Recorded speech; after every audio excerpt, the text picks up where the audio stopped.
Unit 3 चल रही है आपकी interaction of radiation with matter. ठीक है, तो gamma ray interaction with radiation matter, gamma ray interaction with matter आपका टॉपिक कंप्लीट हो गया है। नेक्स्ट था आपका interaction of heavy charge particle with the matter. उसके लिए आपने बोर फॉर्मूला जो निकल के आया था -dE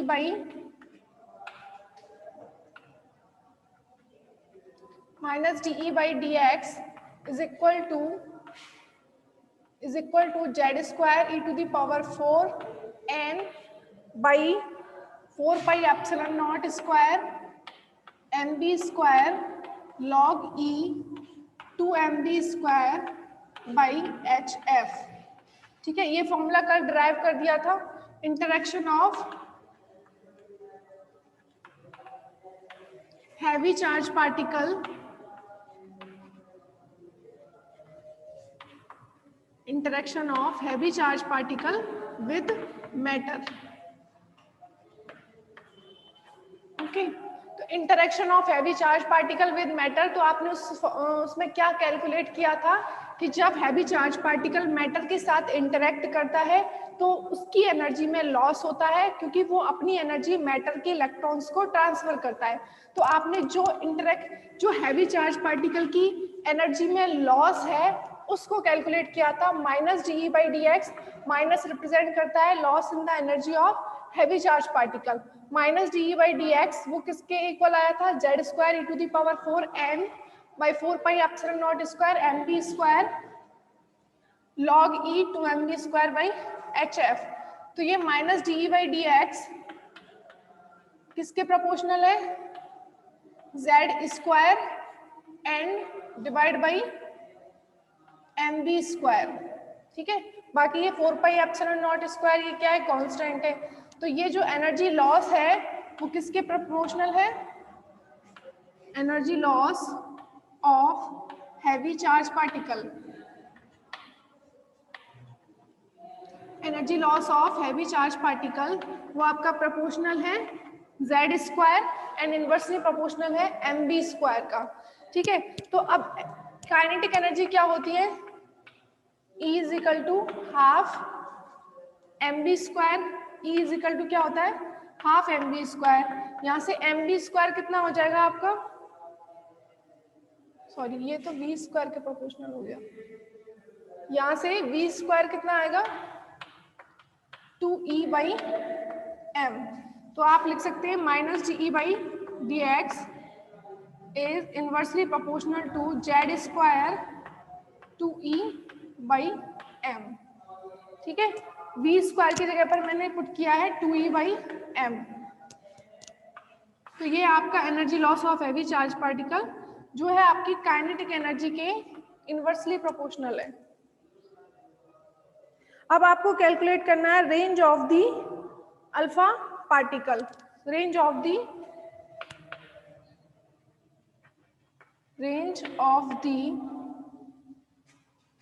हैवी चार्ज पार्टिकल। आपको कुछ याद आ रहा है, रेंज ऑफ, मैंने अल्फा पार्टिकल आपको टॉपिक करवाया था, range of the heavy charge particle. मैंने आपको एक टॉपिक करवाया था रेंज ऑफ अल्फा पार्टिकल।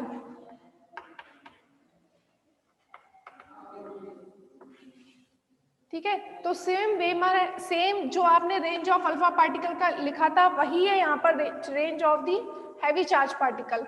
ये क्या होता है, द डिस्टेंस रेंज क्या है आपकी, डिस्टेंस है, the distance travel by the heavy charge particle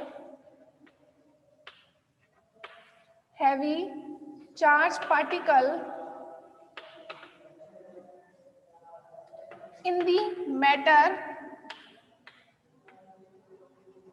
the distance traveled by the heavy charge particle in the matter before it comes to the rest.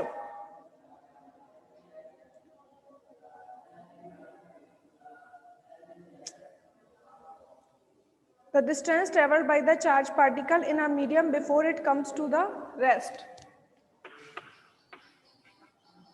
Before it comes to the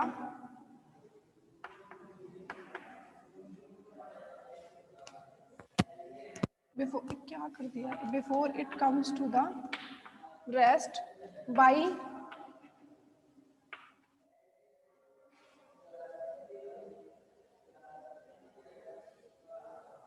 losing its energy. By losing its energy is called range of the heavy charge particle. देखो same way में मैंने जब आपको range of alpha particle बताया था, उसमें क्या था, आपने अल्फा पार्टिकल्स को किसी गैस में एंटर किया था. अल्फा पार्टिकल किसी गैस में एंटर किया था, तो अल्फा पार्टिकल जब गैस में एंटर करता है तो वो गैस एटम्स को क्या करता है, आयनाइज करता है. बिकॉज अल्फा पार्टिकल कैसा होता है आपका, डबली आयनाइज्ड हीलियम न्यूक्लियस होता है कि नहीं, ये डबली आयनाइज्ड हीलियम न्यूक्लियस होता है इसीलिए, और इसका वेलोसिटी बहुत ज्यादा होता है, इसकी पेनिट्रेटिंग प्रॉपर्टी बहुत ज्यादा होती है, इसीलिए ये गैस एटम गैस के अंदर जैसे ही जाता है उसके अंदर क्या करता है, ये गैस एटम्स को अपनी एनर्जी ट्रांसफर करता है और उनको आयनाइज करता है. तो ऐसे ट्रांसफर करते करते अपनी एनर्जी लास्ट में क्या करेगा, इसकी एनर्जी बिल्कुल जीरो हो जाती है. तो जब तक ये इस गैस में मूव करेगा, जब तक इसमें एनर्जी है, जब इसकी एनर्जी जीरो हो जाएगी तो उस टाइम पर क्या होगा, इस अल्फा पार्टिकल क्या होगा, स्टॉप हो जाएगा वहीं पर. बिकॉज जब इसमें एनर्जी नहीं है तो इसका वेलोसिटी क्या हो जाएगा, जीरो. तो इस गैस के अंदर ये जितनी डिस्टेंस ट्रेवल करता है before it comes to the rest, ठीक है, before its kinetic energy goes to the zero, तो इतनी जितना डिस्टेंस ये इस गैस के अंदर ट्रेवल करेगा वो डिस्टेंस क्या होती है, रेंज ऑफ अल्फा पार्टिकल. ठीक है, सेम वे में आप पढ़ रहे हैं अब range of the heavy charge particle. अब आपने हैवी चार्ज पार्टिकल को कहाँ मूव करवाया था, मैटर में. When a heavy charge particle interact with the matter, it transfer its energy to the matter atoms. तो मैटर के इलेक्ट्रॉन्स को जब ये अपनी एनर्जी ट्रांसफर करता है तो जितनी एनर्जी ट्रांसफर करता जाएगा और उसके अंदर मैटर के अंदर मूव करेगा, तो मूव करते करते अपनी एनर्जी ट्रांसफर करते करते लास्ट में क्या होगी, इसकी एनर्जी जीरो हो जाएगी. तो जिस डिस्टेंस तक इसकी एनर्जी जीरो नहीं होती है उससे पहले पहले ये जितनी डिस्टेंस ट्रेवल करता है वो क्या हो जाएगी, इसकी range of the heavy charge particle. The distance traveled by the heavy charge particle in the matter before it comes to the rest by losing its energy is called range of the heavy charge particle. तो range को आप capital R से represent करते हैं, तो capital R equals to क्या लिख सकते हैं आप, कि आप मान लीजिए हैवी चार्ज पार्टिकल की जो इनिशियल एनर्जी थी वो E नॉट है, ठीक है, ई नॉट से उसकी एनर्जी कितनी हो, जीरो हो जाती है. तो इसमें वो जितनी डिस्टेंस ट्रेवल करेगा वो क्या हो जाएगी, इसका रेंज.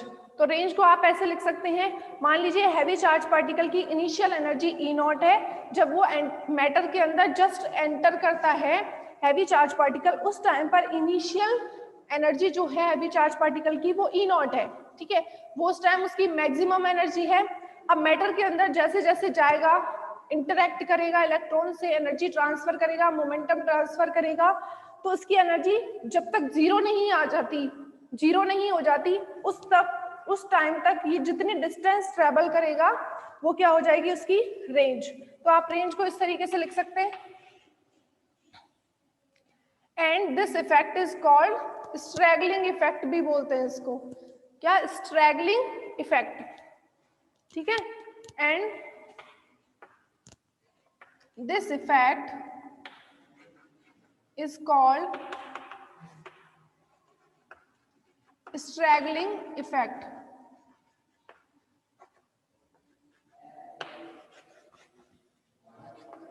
ओके, अब इसमें रेंज में हम क्या करते हैं, माइनस डीई का लोअर एंड, मतलब इसका दोनों उसमें मल्टीप्लाई करती हूँ मैं, जैसे यहाँ लिख देती हूँ, R इज इक्वल टू इतना आया आपका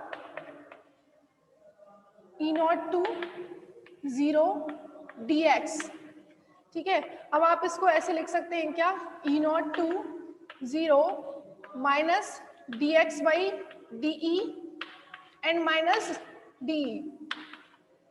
मैंने माइनस डी का अपर एंड लोअर में मल्टीप्लाई किया है, माइनस डी ऊपर है और माइनस डी का नीचे किया है, तो कोई फर्क नहीं पड़ेगा। तो इसको ऐसे लिख सकती हूँ, अगेन मैं इसको ऐसे भी लिख सकती हूँ, E naught to 0 minus D X by D को मैं ऐसे लिख सकती हूँ क्या, D E by D X का इनवर्स, ठीक है। इसको मैंने उल्टा कर दिया, जैसे dx बाई डी है इसको मैंने de बाई डी एक्स लिख दिया और इनवर्स लगा दिया, ऐसे भी लिख सकते हैं ना, माइनस de। अब फ्रॉम द बोर फॉर्मूला, ये जो था आपका जो कल डिराइव किया था, minus de by D X is equal to Z square E to the power 4 N 4 pi epsilon naught square M B square log E 2 M B square by H F. ये वाला जो formula कल derive किया था, उस फॉर्मूले से मैंने de बाई डी एक्स की वैल्यू यहाँ पुट करनी है, ठीक है। So from the Bohr formula of energy loss by heavy charge particle, so from the Bohr formula of energy loss of heavy charge particle by the interaction of matter, equation first, ठीक है, by putting the value from equation first. Now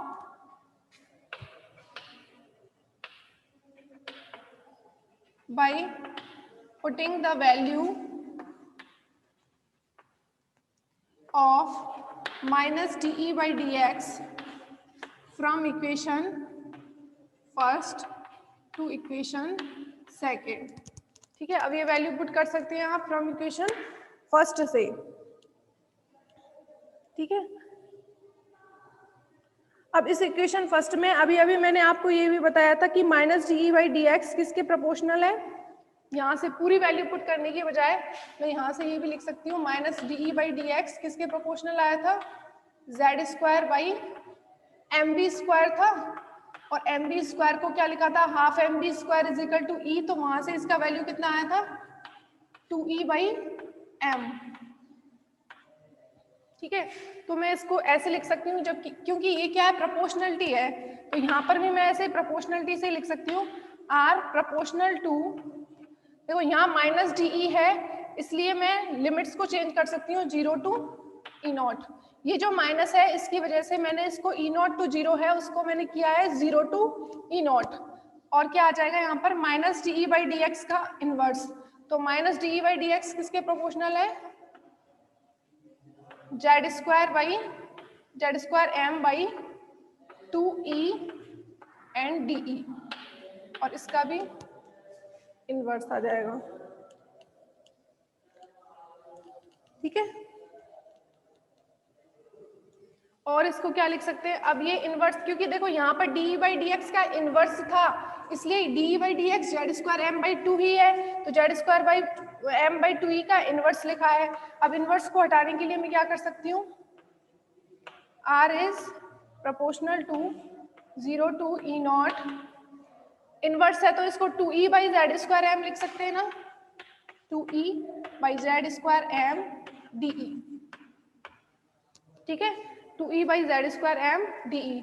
अब देखो e के respect में integrate करना है तो r is proportional to कितना आ जाएगा, 2e by Z square M, sorry e का इंटीग्रेट करना है कितना आएगा, e स्क्वायर बाई 2, e को इंटीग्रेट किया है विद रेस्पेक्ट टू e, तो e स्क्वायर बाई 2 और 0 टू ई नॉट लिमिट लगा दीजिए, तो ये कितना आ रहा है, 2 से तो 2 कैंसिल हो जाएगा, r is proportional to E naught square by M Z square.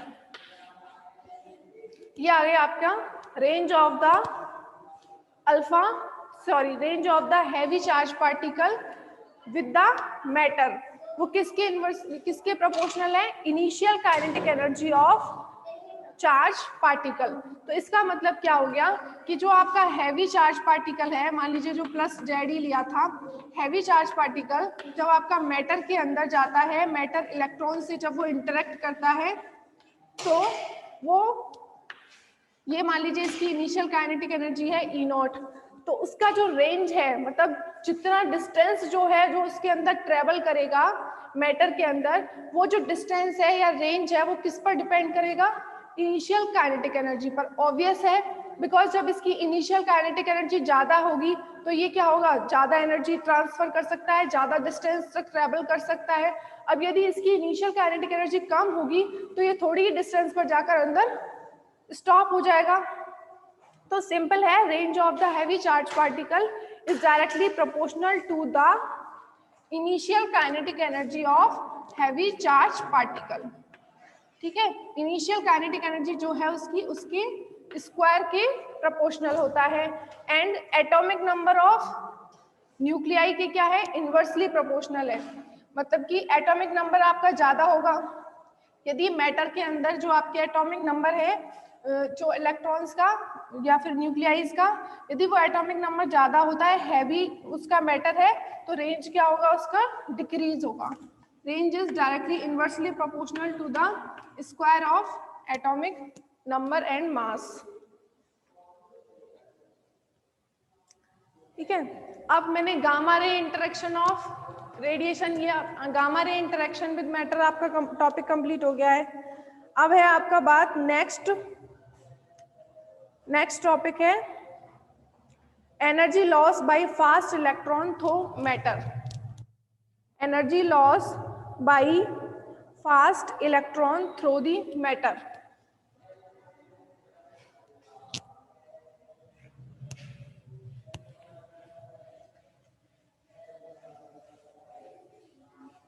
तीन ही है आपके सिलेबस में। पहला तो था interaction of gamma rays with matter, second था interaction of heavy charge particle with the matter, अब लास्ट ये है interaction of fast electron with the matter. Interaction of fast electron with the matter. अब जो फास्ट इलेक्ट्रॉन है वो matter के साथ इंटरेक्ट करेंगे तो क्या क्या पॉसिबिलिटीज हो सकती हैं।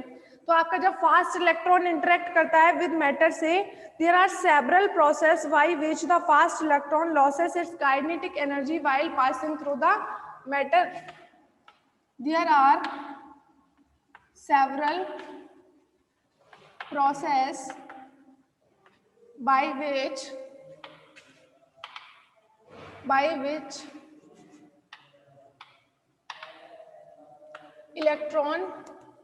by which electron loses its kinetic energy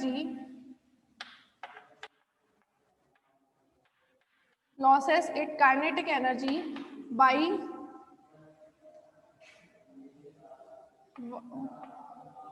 while passing through the matter.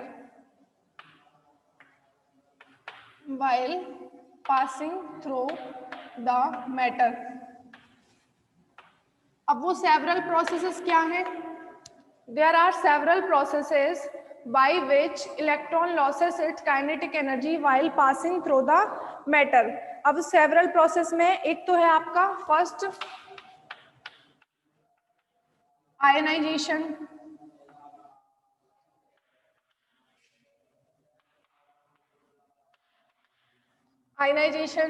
Second है आपका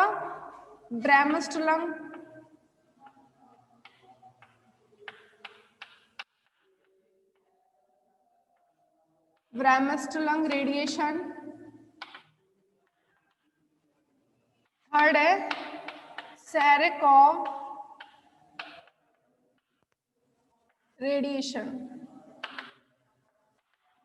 ठीक है, फर्स्ट है आयनाइजेशन,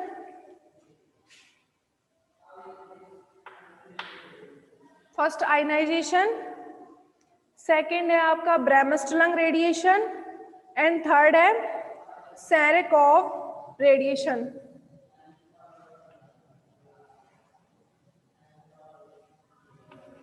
अजीब सही नाम है, सैरेकोव रेडिएशन। तो आपको फर्स्ट है जैसे आयनाइजेशन। आयनाइजेशन में क्या होता है, the energy loss by electron due to ionisation is similar to the energy loss by heavy charge particle passing through the matter. ठीक है, when the incident electron energy is loss, incident electron energy is low, then the 1 mega electron volt the ionisation dominates. तो first है आपका जैसे ionization.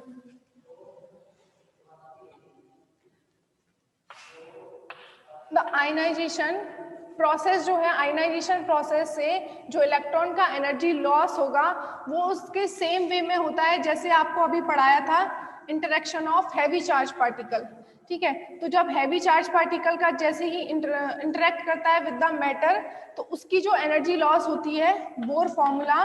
तो ionization में भी जब इलेक्ट्रॉन मैटर से इंटरेक्ट करता है तो उसकी एनर्जी लॉस जो होती है वो बिल्कुल सेम वे में होती है जैसे कि हैवी चार्ज पार्टिकल की होती है।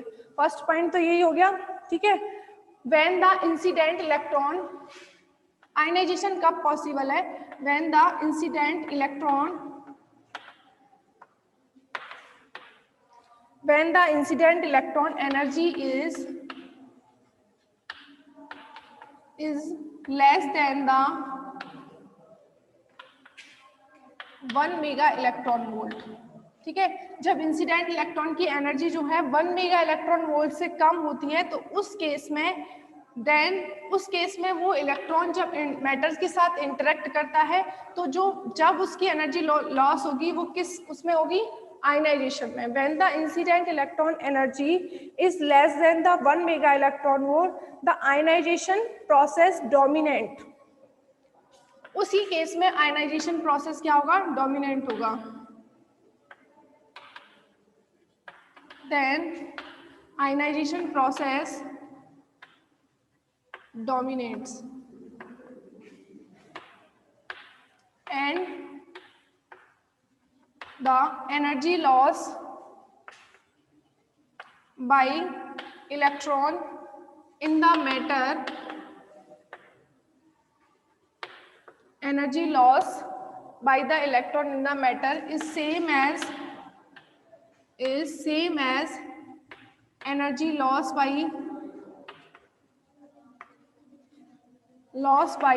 heavy charge particle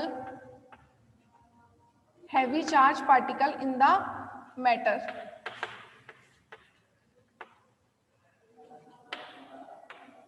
ठीक है, अब इसका फॉर्मूला आप ड्राइव कर चुके हैं, energy loss by the heavy charge particle. और इलेक्ट्रॉन का जो बाय द आयनाइजेशन प्रोसेस जो एनर्जी लॉस होती है वो बिल्कुल सेम ही होती है। ठीक है, the loss of energy per unit length transferred by the electron, the energy loss, so the energy loss by the electron in the matter is given by, तो minus D by D X is equal to आता है आपका Z square E to the power 4 N by कितना था यहाँ पर M B square 4 pi epsilon naught M B square log E 2 M B square by H F.